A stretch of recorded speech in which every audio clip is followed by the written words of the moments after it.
Hello बच्चों, आज हम लोग पाइथागोरस थ्योरम के बारे में पढ़ेंगे।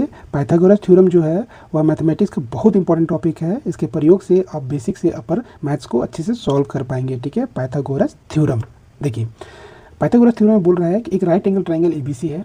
ठीक है, एक राइट एंगल ट्रायंगल क्या है, यही एक राइट एंगल ट्रायंगल एबीसी है, जिसमें बी क्या है, 90 डिग्री एंगल बना रहा है। दो साइड जब आपस में मिलते हैं तो एक एंगल का निर्माण करते हैं, वो एंगल हो गया यहाँ पे 90 डिग्री। ठीक है, यहाँ पर देखिए, ये राइट एंगल ट्रायंगल में ये जो बीसी लाइन है, ठीक है, राइट एंगल ट्रायंगल में ये जो बीसी लाइन है इसको हम लोग बोलते हैं आधार। ठीक है, इसको एडजेसेंट साइड भी बोलते हैं। और ये जो ए बी है, ठीक है, इसको हम लोग अपोजिट साइड बोलते हैं। इसी को हम लोग लंब भी बोलते हैं, इसी को हम लोग परपेंडिकुलर भी बोलते हैं। ठीक है, और ये जो लाइन है आपका ए सी, ये कहलाता है कर्ण, हाइपोटेनस।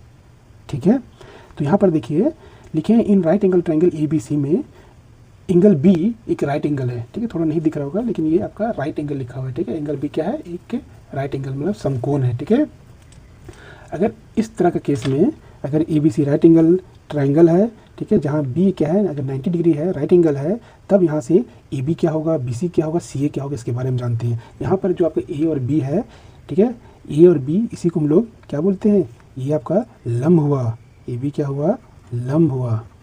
ठीक है, ए बी लंब हुआ। ठीक है, बी सी क्या है, बी सी आपका आधार है, बी सी क्या है, आधार है। और ए सी या सी ए क्या है, ये आपका कर्ण है, ये आपका कर्ण है। ठीक है, ए बी लंब, बी सी आधार और सी ए क्या है, कर्ण है। ठीक है, लंब को ही हम लोग इंग्लिश में परपेंडिकुलर बोलते हैं, परपेंडिकुलर, परपेंडिकुलर। ठीक है, आधार को हम लोग बोलते हैं बेस और कर्ण को हाइपोटेनस, हाइपोटेनस। ठीक है, ठीक, ए बी क्या हुआ, लंब, बी सी आधार, सी ए कर्ण हो गया। ये परपेंडिकुलर, ये बेस, ये हाइपोटेनस। इसी को हम लोग परपेंडिकुलर को हम लोग बी से डिनोट करते हैं और बेस को स्मॉल बी से और हाइपोटेनस को स्मॉल एच से। ठीक है, इसका प्रयोग हमेशा आपका होगा। तो देखिए पाइथागोरस थ्योरम क्या बोलता है, पाइथागोरस थ्योरम आपका बोलता है कि ये जो कर्ण का स्क्वायर है, सी ए का स्क्वायर, सी ए या ए सी का स्क्वायर, कुछ भी बोलिए। ठीक है, सी ए का स्क्वायर, सी ए का स्क्वायर जो होगा, कर्ण का स्क्वायर जो होता है, वो लंब का स्क्वायर मतलब ए बी का स्क्वायर प्लस बी सी का स्क्वायर के बराबर होगा।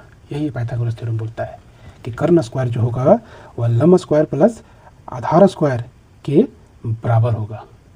ठीक है, इसी को क्या लिख सकते हो आप, सी ए को क्या बोल रहे हैं, कर्ण है, तो ये क्या हो गया, कर्ण का स्क्वायर, सी ए कर्ण, ये कर्ण का स्क्वायर, ए बी क्या है, लंब, लंब का स्क्वायर प्लस बी सी क्या है, आधार, आधार।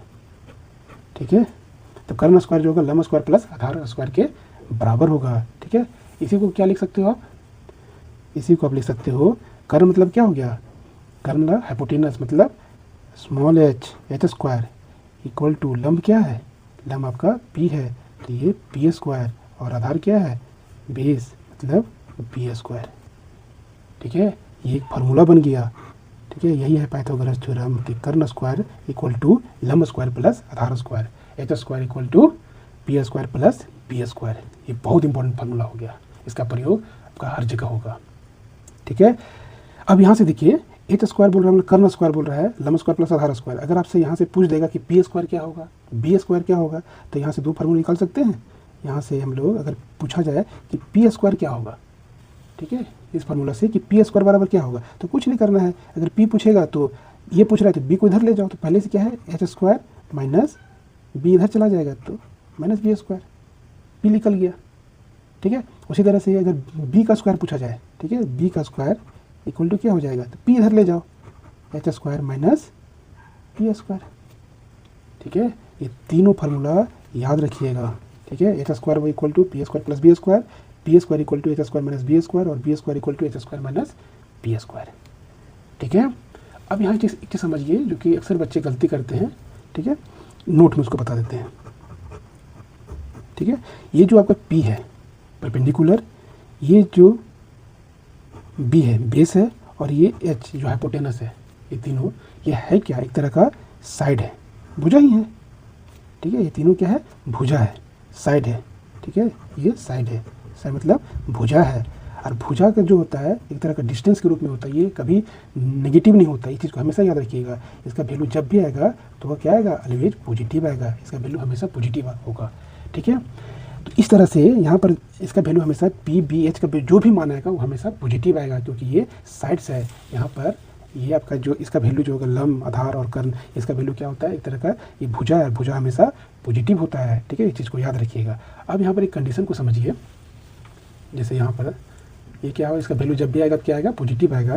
तो यहाँ पर देखिए एक कंडीशन कहता है, आप लोग जानते होंगे इस चीज़ को, कि एक्स स्क्वायर बराबर ए है, एक्स स्क्वायर बराबर ए है। तो हम लोग लिख सकते हैं कि एक्स बराबर equal to plus minus under root A, ऐसा होता है। एक्स स्क्वायर बराबर ए है तो एक्स बराबर क्या हो जाएगा, प्लस माइनस अंडर रूट ए, स्क्वायर उधर जाता है, रूट में जाता है।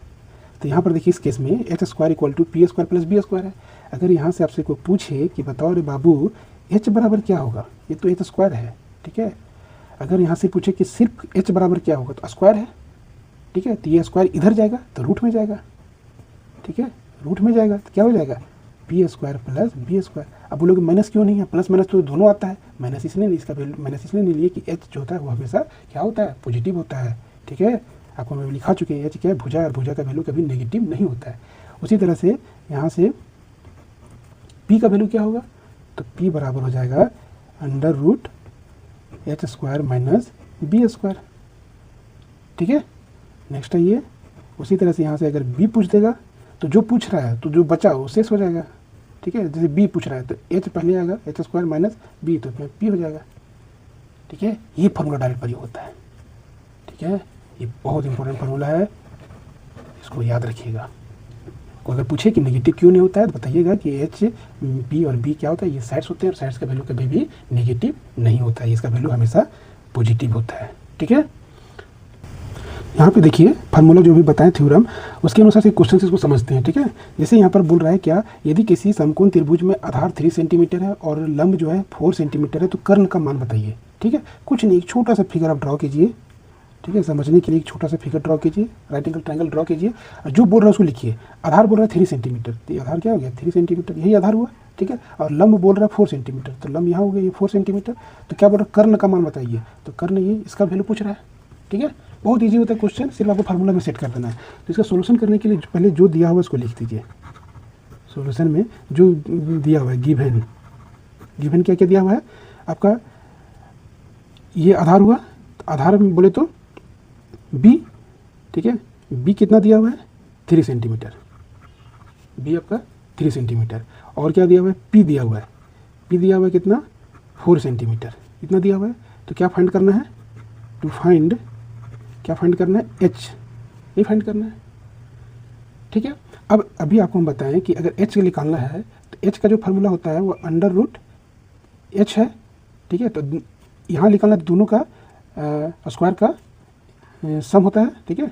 तो यहाँ पर क्या हो जाएगा, ये हो जाएगा P square plus B square, यही ना होता है एच बराबर फार्मूला, ठीक है। तो यहाँ से अगर टू फाइंड एच करना है तो यहाँ पर लिख दीजिए, देयरफॉर एच बराबर होता है under root P square plus B square, ठीक है। अब आइए पी स्क्वायर, तो पी की जगह कितना है, 4 सेंटीमीटर का होल स्क्वायर हो जाएगा, प्लस बी की जगह कितना है 3, तो 3 सेंटीमीटर का होल स्क्वायर हो जाएगा, ठीक है। आ जाइए, ठीक। अब यहाँ से इसको तोड़िए, ये कितना हो जाएगा, 4 चौके 16 centimetre square plus 9 centimetre square, यही ना होगा। और 16 9 कितना होता है, 25 सेंटीमीटर स्क्वायर, ठीक है। अब इसी को आप लिख सकते हो 5, और ये सेंटीमीटर है तो 5 सेंटीमीटर का स्क्वायर, इसको ये 5 5 25 और सेंटीमीटर का स्क्वायर इधर है, तो स्क्वायर रूट कैंसिल हो जाएगा यहाँ। अगर स्क्वायर रूट कैंसिल होगा तो यहाँ से कितना आएगा, ये 5 सेंटीमीटर। तो एच का वैल्यू क्या निकल गया, 5 सेंटीमीटर, ये तो पूछ रहा है, ठीक है। इस तरह क्वेश्चन आप लोग सॉल्व कर सकते हो, ठीक है। नेक्स्ट क्वेश्चन इसी तरह से है, देखिए सेम इस तरह क्वेश्चन बोल रहा है, यदि किसी समकोण त्रिभुज में आधार 5 सेंटीमीटर है और कर्ण जो है 13 सेंटीमीटर है तो लंब का मान ज्ञात कीजिए, ठीक है। कुछ नहीं, सेम वही क्वेश्चन है, ठीक है। बस आपको पता होना चाहिए फार्मूला, ठीक है। फिर एक छोटा सा फिगर बना लीजिए, यहाँ से एक छोटा सा फिगर बना लिए हैं, ठीक है। राइट एंगल ट्रायंगल, आधार कितना बोल रहा है 5 सेंटीमीटर, 5 सेंटीमीटर लिख दीजिए। और कर्ण कितना बोल रहा है 13 सेंटीमीटर, ये हो गया। ठीक है, तो लंब पूछ रहा है ये, तो जो पूछ रहा है तो यहाँ से क्या है लंब निकालने के लिए। ठीक है, तो लंब का फार्मूला क्या होता है डायरेक्ट, मतलब पी। ठीक है, तो पी बराबर क्या दिया हुआ है, डायरेक्ट लिख रहा हूँ। ठीक है, तो पी का फार्मूला क्या होता है H square minus B square, ये ना होता है। ठीक है, तो एच का वैल्यू कितना दिया हुआ है 13। ठीक है, तो इसका स्क्वायर कर दोगे और बी का वैल्यू कितना दिया हुआ है 5 का स्क्वायर हो जाएगा, तो ये हो जाएगा 13 का स्क्वायर करोगे कितना है 169। ठीक है, और 5 का स्क्वायर कितना होगा 25। अब 169 में 25 घटाओ। ठीक है, आगे कितना 144, और 144 का स्क्वायर रूट कितना होता है 12, आंसर। ठीक है, ठीक है, इस तरह क्वेश्चन को, छोटे छोटे क्वेश्चन को सॉल्व किया जाता है। ठीक है, यही है पाइथागोरस थ्योरम और उससे रिलेटेड क्वेश्चन। ठीक है, चलिए थैंक यू, मिलते हैं नेक्स्ट वीडियो में।